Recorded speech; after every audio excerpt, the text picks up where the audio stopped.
আইন শৃঙ্খলা বাহিনী কেন এখনো এত তৎপর নয়? আইন শৃঙ্খলা বাহিনীর সরকারের নিয়ন্ত্রণে, সরকারের মানে যে অর্ডার, যেটা সরকারের যে কি বলে আপনার কর্মসূচি বা তার যে প্রশাসনিক যে কাজগুলো, সেটা ইমপ্লিমেন্ট করবে হচ্ছে আপনার প্রশাসনের কর্মকর্তারা, পুলিশ। সেটা কেন ইমপ্লিমেন্ট হচ্ছে না? কেন আপনার এই যানজট হয়েছে? রোজার মাসে তো মোটামুটি আমরা দেখেছি অতটা যানজট হয়নি, হ্যাঁ, মোটামুটি নির্বিঘ্নে মানুষ যাতায়াত করেছে। তো এইবারে রোজার ঈদে তো এইবারে কেন এটা তৈরি হলো?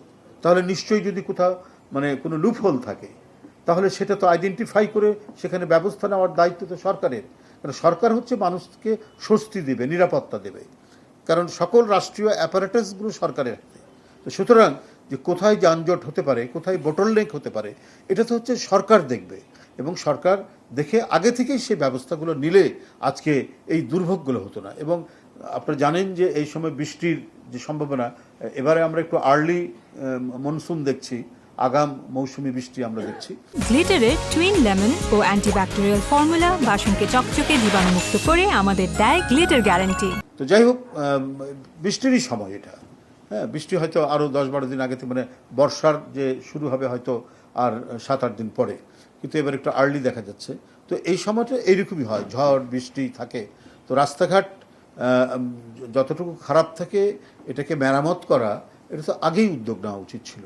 যে মানুষ কি বলে যে ঈদের সময় ব্যাপকভাবে ঢাকা থেকে বা বড় শহরগুলো থেকে তার নিজের গ্রামের বাড়িতে যায় বা মফস্বলের বাড়িতে যায়, তো মানুষ যাতে নির্বিঘ্নে কোনো ভোগান্তিতে না পড়ে স্বস্তির সাথে যাতে যেতে পারে, এই কাজগুলো তো আগেই করে নেওয়া উচিত ছিল।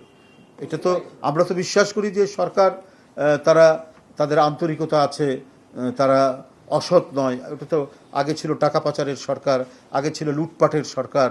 তো তারা শুধু দেখেছে নিজের পকেটটা কতটুকু স্ফীত হচ্ছে, নিজেদের ভাগ্যটা তারা কিভাবে বাড়াবে, সন্তানদেরকে বিদেশে রাখবে, বড় বড় শহরে রাখবে, সেখানে লেখাপড়া করবে, সেখানে বাড়িঘর করবে।